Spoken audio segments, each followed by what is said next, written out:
perempuan ketika terjun ke pacaran itu, ya salah satunya efeknya itu kan tadi, artinya kehormatan si perempuan itu terenggut. Misal ya, seorang pacaran itu biasanya nggak merasa kalau dirinya akan hamil. Jadi banyak orang yang berpacaran, wanita pacaran itu memang di masa depan itu nggak kepikiran kalau dia akan hamil. Tapi ternyata kebanyakan orang yang pacaran itu nanti yang namanya setan gitu ya, akan menggolkan yang namanya pacaran itu sampai tujuannya kepada zina.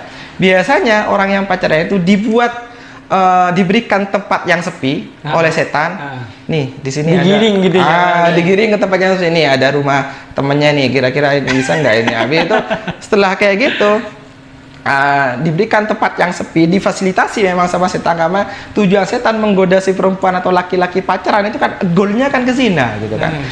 Setelah melakukan kayak gitu, misalkan berzina, maka apa yang terjadi? Mungkin pertama dia akan merasa bersalah, berdosa.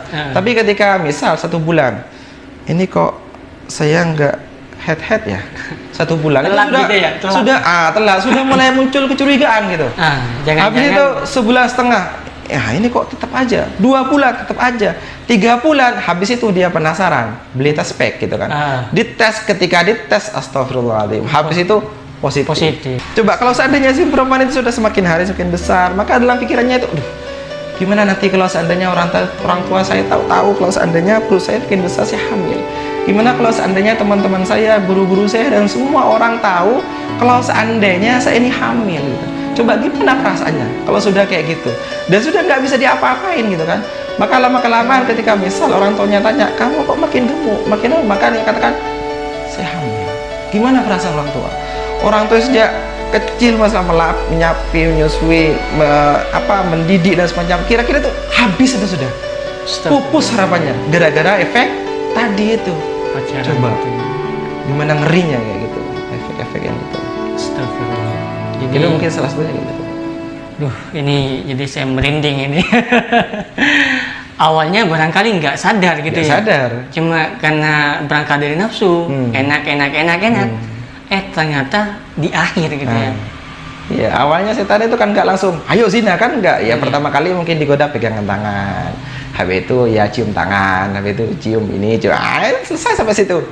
Akhirnya ya game over sudah. Jadi nggak ada positifnya sama sekali. Negatifnya, Masya Allah. Ya coba kalau seandainya ada, coba apa sebutkin satu aja manfaat dari pacaran coba. Apakah orang yang pacaran itu saling mengenal? Misalkan kan ada orang, kalau seandainya nggak pacaran gimana mau nikah? Kalau nggak kenal kok. Iya betul, gimana itu ngapain? salah Coba, satunya. Saya nggak kenal. Coba banyak orang yang pacaran, artis misalkannya pacaran 7 tahun, tapi ketika nikah malah berumur 1 tahun cerai gitu kan. Bahkan tak sampai nggak sampai 1 tahun. Karena memang apa? Orang yang pacaran itu memang kayak yang disampaikan atau yang apa itu kan terkadang gitu ya, nggak sebenarnya gitu. Artinya apa yang diucapkan itu kan palsu belaka, modus gitu kan. Gitu ya? Modus gitu. Nah jadi sebenarnya pacaran itu nggak membuat orang itu saling kenal. Buktinya dunia barat yang sudah melegalkan pacaran seperti Amerika, Inggris, Ukraina, dan Rusia dan semacamnya, malah angka perceraian itu besar, tinggi. Sampai 80% gitu. Pacarannya sekian tahun, tapi ketika nikah sekian bulan sudah cerai gitu kan. Itu kan berarti pacaran itu nggak membuat orang itu saling kenal gitu.